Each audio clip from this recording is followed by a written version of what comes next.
विष्णु भगवान की जय, गणेश भगवान की जय। कार्तिक माह की सभी कहानियाँ। बुढ़िया माई की स्नान की कहानी। एक बुढ़िया माई थी जो चतुर्मास में तीर्थ में स्नान करने जाती थी। उसके एक बेटा और बहू थे। सास ने बहू को फलाहार उपवास में खाने योग्य बनाने के लिए कहा और बहू ने खाली टिप्पण ही रख दिया। बेटा माँ को पहुँचाने के लिए तीर्थ गया। रास्ते में माँ से बोला, माँ फलाहार कर लो। जहाँ पानी मिला वहीं फलाहार करने बैठ गई तो भगवान की कृपा से खाली टिप्पण फलों से भर गया। माँ ने फलाहार कर लिया। माँ के रहने के लिए बेटे ने झोपड़ी बनाकर वो वापस घर आ गया। रात्रि में सावन मास आया और बोला, बूढ़ी माई दरवाज़ा खोल। तब बूढ़ी माई ने पूछा, आप कौन? मैं सावन मास। बुढ़िया ने तुरंत दरवाज़ा खोल दिया। बुढ़िया माई ने शिव पार्वती की पूजा अर्चना की, बेलपत्र से अभिषेक किया। जाते समय श्रावण मास ने बुढ़िया माई को आशीर्वाद दिया और झोपड़ी एक दीवार सोने की हो गई। भाद्र माह आया, उसने भी दरवाज़ा खोलने को कहा। बुढ़िया माई ने दरवाज़ा खोला। सत्तू बनाकर कजरी तीज बनाई। भाद्रपद मास ने बुढ़िया माई को आशीर्वाद दिया और झोपड़ी की दूसरी दीवार भी सोने की हो गई। फिर अश्विनी मास आया, उसने भी दरवाज़ा खोलने को कहा। बुढ़िया माई ने दरवाज़ा खोला। पितरों का तर्पण कर ब्राह्मण भोज कराकर श्राद्ध किया। नवरात्रि में माँ दुर्गा को अखंड ज्योत जलाकर प्रसन्न किया।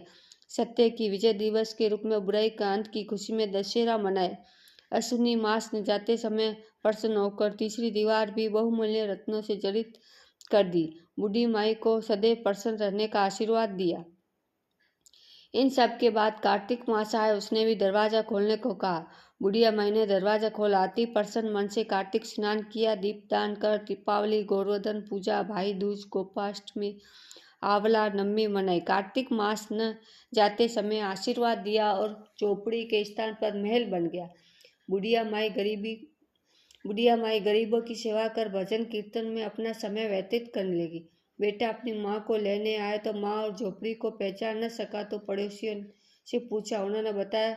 बेटा माँ के चरणों में गिरकर बोला, माँ घर चलो। सारे के साथ घर ले आया। सासू माँ के ठाठ देखकर बहू के मन में लालच आ गया और उसने अपनी माँ को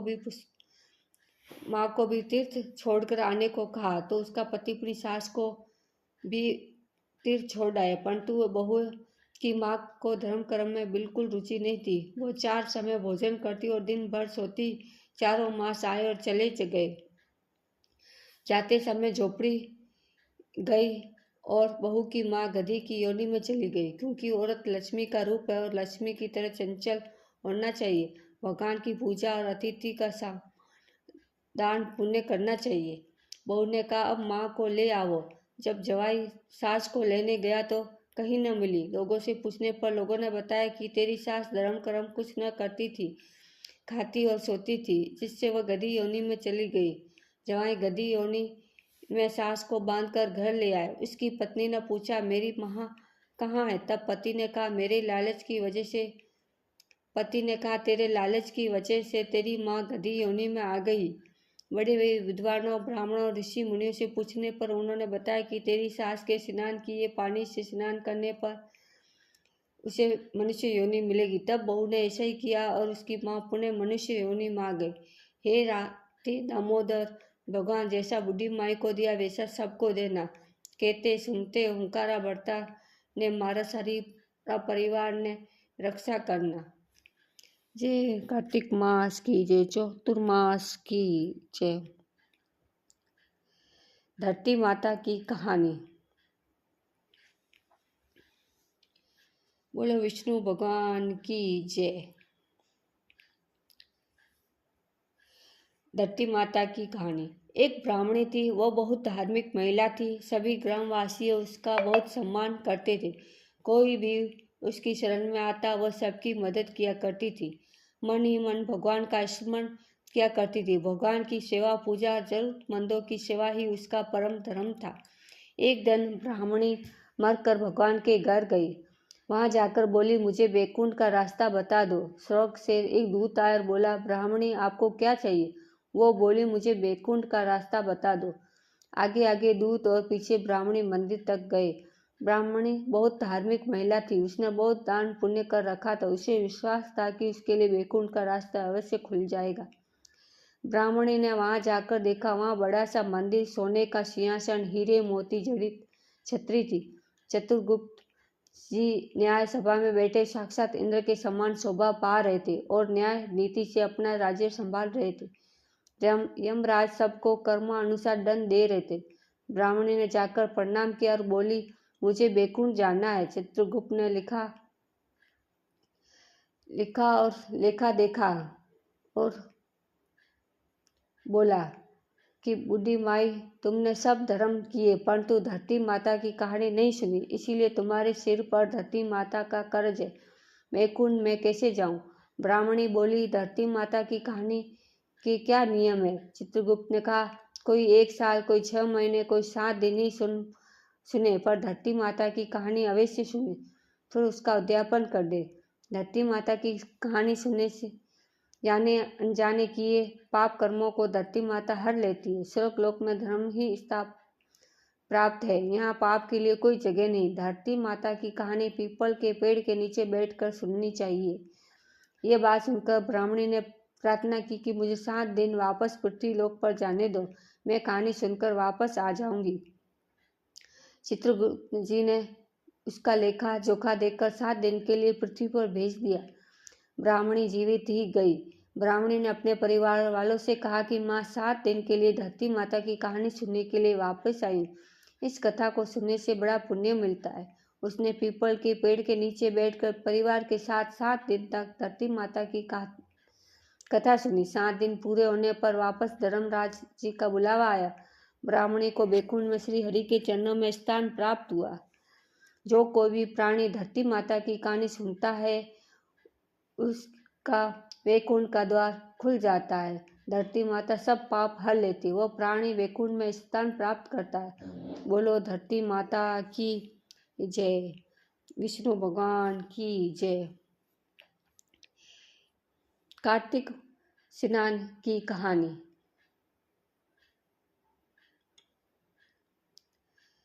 सास बहू की कहानी। 2 सास बहुएं थी। कार्तिक मास आया तो सास बोली, मैं कार्तिक स्नान के लिए तीर्थ जाना चाहती हूँ। बहू बोली, मैं चलूंगी। सास बोली, तू अभी छोटी है, अभी मुझे जाने दे। सास तीर्थ गई तो बहू कुमार के से 33 कुंडे ले आई। रोज एक कुंडा भर कर रखती। उधर गंगा में सासू जी की नत गिर गई। बहू कुंडे में नहाती हुई बोली, सासू नावे उंडे में, मैं नहाऊं कुंडे में। इतने में गंगा की धार कुंडे में आ गई, साथ में सासू जी की नथ भी आ गई। बहू ने नथ पहचान ली और अपने नाक में पहन ली। महीना पूरा हुआ, सासू जी आई, बहू सामने लेने लगी तो सास नथ देख बोली, तू ये कहाँ से लाई? तो बहू बोली, ये तो मेरे कुंडे में गंगा की धारा के साथ आ गई। अब सास बोली, मुझे ब्राह्मण भोज कराना है। बहू बोली, सासू जी 2 ब्राह्मण मेरे भी जिम्मा दो, मैंने भी कार्तिक स्नान किया है। तूने कहाँ किया कार्तिक स्नान? बहू बोली, मैंने घर पर ही कार्तिक स्नान किया है। ये तो मेरे कुंडे में गंगा की धारा के साथ आ गई। अब सास बोली, मुझे ब्राह्मण भोज करना है। बहू बोली, सासू जी 2 ब्राह्मण मेरे जिम्मा दो, मैंने भी कार्तिक स्नान किया है। कार्तिक स्नान किया है, तूने कहाँ किया कार्तिक स्नान? ऊपर चलो, मैं आपको बताती हूँ। ऊपर गए तो देखा सारे कुंडे सोने के हो गए। बहू बोली, मैं रोज एक कुंडा भरकर रखती और सुबह जल्दी उठकर नहाती और उल्टा करके रख देती। तब सासू जी बोली, बहू तू बहुत भाग्यवान है जो साक्षात गंगा जी तेरे पास आई। तूने श्रद्धा और विश्वास से कार्तिक स्नान किया है तो भगवान ने तुझे फल दिया। दोनों सास बहू ने धूमधाम से ब्राह्मण जिमा कर दक्षिणा देकर विदा किया। कार्तिक स्नान की कहानी संपूर्ण। भगवान ने जैसे सास बहू को दिया वैसे सबको देना। कार्तिक मास की कहानी।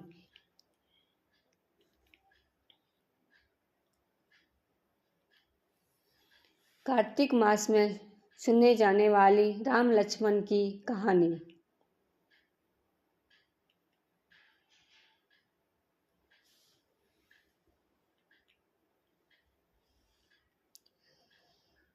राम लक्ष्मण की कहानी। भगवान श्री राम, लक्ष्मण और सीता जी पिता दशरथ जी की आज्ञा से वनवास जाने लगे। रास्ते में सभी तीर्थ, गंगा, यमुना, गोमती नदियों में पितृ तर्पण कर वन में कंद मूल फल फूल खाते हुए वन में अपना समय व्यतीत करने लगे। कार्तिक का महीना आया। एकम के दिन लक्ष्मण जी ने राम जी की आज्ञा से फल फूल लाकर माँ सीता को दिए। तब माँ सीता ने 4 पत्तल परोसी। तब लक्ष्मण ने पूछा, भाभी माँ, हम 3 हैं, फिर 4 में क्यों परोसा? तब माँ सीता बोली, एक पतला गौ माता का है। राम जी, लक्ष्मण जी गौ माता पतला परोसा। तब राम जी ने पूछा, सीता जी आपने खाना शुरू क्यों नहीं किया? तब सीता माँ बोली, मेरे तो राम कथा सुनने का नियम है। राम कथा सुनने के बाद ही मैं फल ग्रहण करूंगी। तब राम जी बोले, मुझे कथा सुना दो। लक्ष्मण जी बोले, मुझे सुना दो। तब माँ सीता बोली, औरत की बात औरत सुने। आप मेरे पति हो, आप मेरे देवर हो, आपसे कैसे कहूँ? तब लक्ष्मण जी ने सोचा, इस जंगल में कौन औरत मिलेगी? तब लक्ष्मण जी ने अपनी माया से एक नगरी का निर्माण किया। उस नगरी में सब सुख सुविधा से युक्त थी। उस नगरी में सब चीजें सोने की थी, इसीलिए उस नगरी का नाम स्वर्ण नगरी रखा। सभी नगर निवासियों को घमंड हो गया। उस नगरी में कोई गरीब न था। जब सीता जी कुएं पर पानी लेने गई और पनिहारियों से राम राम किया तो कोई न बोली। थोड़ी देर में एक छोटी कन्या आई। सीता जी ने उसे राम राम बोली तो कहा कि भाई राम कथा सुन लो। क्या? तब वो बोली, मेरे तो घर पर काम है। सीता जी ने कहा, मेरे पति राम और देवर लक्ष्मण भूखे हैं। तब लड़की बोली, मेरी माँ मेरा इंतजार कर रही है। वह लड़की वहां से जाने लगी। तब माँ सीता के क्रोध से सारी नगरी साधारण सी हो गई। जब लड़की घर गई तो माँ बोली, ये क्या हुआ? तब लड़की बोली, मेरे को तो पता नहीं, वहां पर एक साध्वी बैठी थी, मुझे राम कथा सुनने के लिए बोली, पर मैं तो कथा न सुनी। यदि उसने किया हो तो पता नहीं। तब उसकी माँ ने उसको वापस जाकर कथा सुनने को कहा। लड़की ने वापस जाकर कथा सुनने से मना कर दिया। तब उसकी बहू बोली, आपकी आज्ञा हो तो मैं कहानी सुनकर आती हूँ। जब बहू कुएं पर गई तो पानी भरे और खाली करे। तब सीता जी ने कहा, आपके घर पर कुछ काम नहीं क्या? तब बोली, माता जी मैं तो सारा काम करके आई हूँ। तब माँ बोली, मुझे कहानी कहनी है राम जी के नियम की। माता जी कहानी सुना दो, मैं प्रेम से कहानी सुनूंगी। बहू बोली, चंदन चौकी मोतिया हार, राम कथा मारे हुड़ेरो आधार। राम कथा सुनाऊं, राम ने मनाऊं, राम कहे तो परदेश में जाऊं। सीता जी ने कहा, हे भाई, तूने मेरे मृत्यु लोक में मदद करी है, भगवान तेरे स्वर्ग लोक में मदद करेगा। सीता जी ने राम कथा सुनाई। बाई ने कथा सुनी। आओ राम, बैठो राम, जल भर झाड़ी लाई राम, केलारी दातुन लाई राम, ठंडा जल भर लाई राम, सम्मान पड़ो पधारो राम, इगण लियो टोपी लाई राम, कड़ा किलंगी लाई राम, स्वर्ण सिंहासन लाई राम, तापर आप राजो राम, झालर टीकरा लाई राम, शंख धनवी गरवाऊं राम, हिवड़े हीरा शोभे राम, निरखता मन मोहे राम, चरण शरण में आई राम, शरण आपरी ले लो राम, माखन मिश्री लाई राम, माखन मिश्री आरोगो राम, दूध भरे कटोरी लाई, मेवा चर्ची परोसो राम, खाती मीठो चाखो राम, चरखो फड़को आरोगो राम, रुच रुच भोग लगाओ राम, जो भावे सो ले लो राम, जल भर जारी लाई राम, अवे आचमन कर लो राम, हे शाम गमछो लाई राम, हाथ मुंह पोछो राम, पुष्पासु सेज बिछाऊं राम, अंतरिया छिड़काऊं राम, हिंगलू डोलियो दुड़ाऊं राम, सीताजी चरण दबावे राम, शुक्र सेज पोडो राम, हाजर पंखा ढोलूं राम, थामे राम मामे राम, रोम रोम में राम ही राम, गट गट पर माए विराजो राम, मुख में तुलसी बोलो राम, खाली कोई काम, जब बोलो तब राम ही राम, बोलो पची राम राम, पूर्ण हुए मंगल काम। राम कथा पूर्ण हुई। सीता जी ने कहा, हे भाई, तूने मेरी राम कथा सुनी, मेरी सहायता की, राम जी लक्ष्मण जी को जिमाया, भगवान तेरी भी रक्षा करेंगे, तुझे स्वर्ग को सुख मिलेगा। सीता माता ने उपहार स्वरूप अपने गले का हार दे दिया। जब वह घर गई तो उसका मटका सब सोने का हो गया। सासू जी ने कि ये सब तूने कहाँ से लाई? माँ सीता से राम कथा सुनी, ये उसी का फल है। सासू जी ने कहा, प्रतिदिन राम कथा सुनाकर बाई को राम कथा सुनते बहुत दिन हो गए। तब उसने माँ सीता से पूछा, इसका उद्यापन विधि बताओ। तब सीता जी ने कहा, 7 लड्डू लाना, 1 नारियल लाना, उसके 7 भाग करना, 1 भाग मंदिर में चढ़ाना से मंदिर बनाने जितना फल मिलता है, 1 भाग सरोवर के किनारे गाड़ देना जिससे सरोवर खोदने जितना फल मिलता है, 1 भाग भगवत गीता पर चढ़ाना जिससे भागवत पाठ कराने जितना फल मिलता है, 1 भाग तुलसी माता पर चढ़ाना जिससे तुलसी माता जितना फल मिलता है, 1 भाग कुंवारी कन्या को देवे जिससे कन्या विवाह जितना फल मिलता है, 1 भाग सूरज भगवान को देना जिससे 33 करोड़ देवी देवता को भोग लगाने जितना फल मिलता है। अब उसने विधि पूर्वक उद्यापन कर दिया। माता सीता के पास आई, माता तो विधि पूर्वक उद्यापन कर दिया। अब 7 दिन बाद वैकुंठ में विमान आया। 7 दिन पूरे हुए, विमान आया तो बहू ने कहा, सासू जी स्वर्ग से विमान आया है। तब सासू जी ने कहा, बहू तेरे ससुर जी को वो ले चल, तेरे माता पिता को भी ले चल, सारे कुटुंब परिवार को ले चल, अड़ोसी पड़ोसी को ले चल। बहू ने सबको बिठा लिया पर विमान खाली था। थोड़ी देर में उसकी ननद आई और कहते ही देखते विमान पर गई। तब बहू ने कहा, माँ सीता ननद बाईसा को बिठा लो। पर ने कहा, इसने कोई कभी धर्म पुण्य नहीं किया। तब बहू ने कहा, बाईसा आप पहले कार्तिक मास में राम लक्ष्मण की कथा सुन लो, उसके बाद आए वैकुंठ में विमान आएगा। गांव के सारे लोग एकत्रित हो गए, पूछने लगे, भाई तूने ऐसा कौन सा धर्म पुण्य किया, गीता भगवत के पाठ किए, हमें भी बताओ। तब भाई ने कहा, मैं तो सीता माता से प्रतिदिन कथा सुनी और नियम से उद्यापन किया। तब समस्त ग्रामीण राम कथा सुनने और की जिद करने लगे। तब भाई राम कथा कहने लगी और सब नर नारी सुनने लगे। राम कथा संपूर्ण होते ही समस्त नगरी सोने की हो गई। भाई ने कहा, जो कोई राम कथा सुनेगा उसका मेरे समान ही फल मिलेगा। सब राम लक्ष्मण जी की जय जयकार करने लगे और विमान स्वर्ग में चला गया। 7 स्वर्ग के दरवाजे खुल गए। पहले द्वार पर नाग देवता समस्त देवी देवता पुष्प वर्षा करने लगे। देवता ने पूछा कि तूने क्या पुण्य किया। तब उसने कहा, मैंने तो राम लक्ष्मण जानकी की कहानी सुनी। तू समस्त देवताओं ने कहा, वर मांग। तब उसने कहा, मैंने तो सब सिद्धियां पाली, मुझे ये वर दो कि जो भी श्रद्धा व भक्ति से राम कथा राम लक्ष्मण जानकी की कहानी सुनेगा उसको मेरे ये फल मिले। सभी देवता ने पुष्प वर्षा करते हुए तथास्तु का। चारों ओर राम राम की जयकार होने लगी। बोलो राम लक्ष्मण जान की जय, बोलो हनुमान की जय। इल्ली गुणी की कहानी। एक इल्ली और गुण थे। इल्ली बोली, आओ गुण कार्तिक स्नान करें। गुण बोला, तू ही कार्तिक स्नान कर ले, मैं तो नहीं करूँगा। बाद में इल्ली तो राजा की लड़की के पल्ले के लग कर कार्तिक स्नान करती। गुण ने कार्तिक स्नान नहीं किया दोनों मर गए। बाद में इल्ली के कार्तिक स्नान के पुण्य के कारण राजा के घर जन्म हुआ। गुण राजा के घर गधा बन गया। राजा ने बेटी के विवाह का सावा निकाला। बेटी ससुराल जाने लगी तो उसने अपनी पालकी रुकवाई और से कहा, ये गधा मुझे चाहिए। तब राजा ने कहा, ये मत ले, चाहे और धन ले, दौलत ले, पर लड़की नहीं मानी, मुझे तो यही चाहिए। गधे का रथ के बांध दिया तो गधा दौड़ने लगा। महल में पहुंचने पर गधे को महल के नीचे बांध दिया। जब लड़की नीचे उतरी तो गधा कहता हुआ, पानी पिला दे। तब लड़की ने कहा, मैंने पहले ही कहा था कार्तिक स्नान कर ले, पर तूने कहा था मैं तो बाजरा खाऊंगा ठंडा ठंडा पानी पीऊंगा। उनको बातें करते राजा ने सुन लिया। तब राजा ने कहा, अब मुझे सारी बात बताओ। तब रानी लड़की ने राजा को सारी बात बताई कि मैं पिछले जन्म में इल्ली थी और ये गुण था। तब मैंने कहा, तू भी कार्तिक नहा ले, पर वह नहीं नहाया। मैं कार्तिक स्नान के पुण्य से राजा के घर लड़की हुई और आपके घर में राजपाट कर रही हूँ। तब राजा ने कहा कि कार्तिक स्नान का इतना पुण्य है तो हम दोनों जोड़े से नहाएंगे।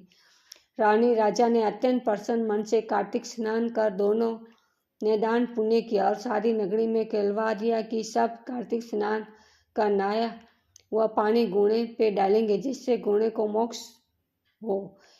हे कार्तिक भगवान भगवान विष्णु, जैसा सुख इल्ली को दिया वैसा सबको देना। कहता सुनता हुंकारा भरता ने सारा परिवार ने सुख देना। पीपल पतवारी की कहानी। एक बार पतवारी माता पाल और विनायक जी में झगड़ा हो गया। सब आपस में स्वयं को बड़ा बताने लगे। इतने में एक ब्राह्मण का लड़का आया।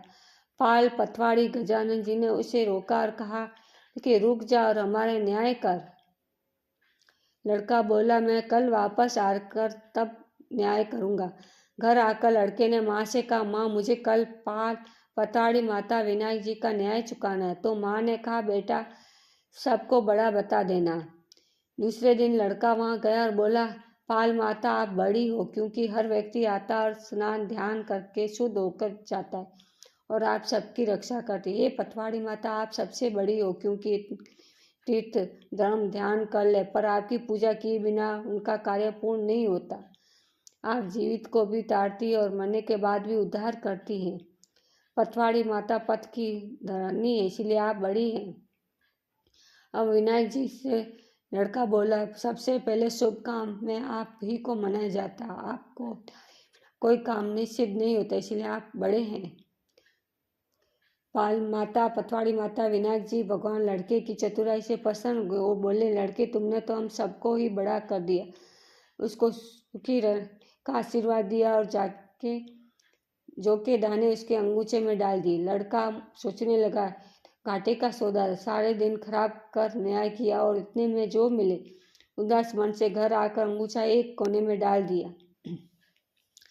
माँ ने अंगूछा उठाया तो उसमें हीरे मोती बिखर गए। तो माँ बोली, बेटा न्याय करके क्या लाया? लड़का बोला, माँ कोने में जो पड़ा देख ले। माँ कहीं देखा हीरे मोती का ढेर लगा है, हीरे मोती जगमग रहा है। माँ अत्यधिक प्रसन्न हुई। माँ ने बेटे को बुलाया, कहा, बेटा आज तो पाल माता पतवारी माता विनायक जी भगवान आज तो हम पर प्रसन्न हुए। माँ बेटे बहुत प्रसन्न हुए। हे भगवान, जैसा पाल माता पतवारी माता विनायक जी ने भगवान ने लड़के को दिया वैसे सबको देना। कहानी कहने सुनने उनका भरने वालों को सुख समृद्धि धन धान्य देना। विष्णु भगवान की जय। लपसी तपसी की कहानी। सब कहानियां सुनने के बाद लपसी तपसी की कहानी सुननी चाहिए। एक लपसी था, एक तपसी था। तपसी तो भगवान की तपस्या करता और लपसी सवा शेर की लापसी बनाकर खा लेता, भगवान को भोग लगाकर खा लेता। एक दिन दोनों लड़के लपसी तपसी लड़ने लगे। लपसी बोला, मैं बड़ा। इतने में नारद मुनि आए और बोले, तुम क्यों लड़ रहे हो? तो लपसी ने कहा, मैं बड़ा। तपसी ने कहा, मैं बड़ा। तपसी बोला, मैं सारे दिन भगवान की पूजा करता हूँ। ये सुन नारद जी ने कहा, मैं तुम्हारा फैसला कर दूंगा। दूसरे दिन लपसी तपसी नहा कर आए तो नारद ने 1.25 करोड़ की अंगूठी उनके आगे फेंक दी। लपसी का ध्यान उस अंगूठी पर नहीं गया। तपसी तपस्या करने बैठा तो उसे अंगूठी दिखी और उसने अपने घुटने के नीचे दबा ली और तपस्या करने लगा। लपसी लापसी बनाकर उसका भगवान भोग लगाकर जिमने बैठ गया। इतने में नारद जी आए, तब दोनों से पूछा कि कौन बड़ा। दोनों ने पूछा, कौन बड़ा? फिर लपसी ने कहा, मैं बड़ा। तपसी ने कहा, मैं बड़ा। नारद जी बोले, हे तपसी, तेरा घुटना उठा। उसके नीचे 1.25 करोड़ की अंगूठी निकली। तब नारद जी बोले, ये अंगूठी तूने चुराई, तुझे तेरी तपस्या का फल नहीं मिलेगा। तब तपसी बोला, नारद मुनि, मेरी तपस्या का दोष कैसे दूर होगा? नारद जी ने कहा, रोटी बनाकर बटाया नहीं बनाया तो फल तुझे मिलेगा। ब्राह्मण जिमा कर दक्षिणा नहीं दी तो फल तुझे मिलेगा। साड़ी देकर ब्लाउज नहीं दिया तो फल तुझे मिलेगा। दिया से दिया जलाएगा तो फल तुझे मिलेगा। ये है लपसी तपसी की कहानी। ये विष्णु भगवान कार्तिक मास की जय।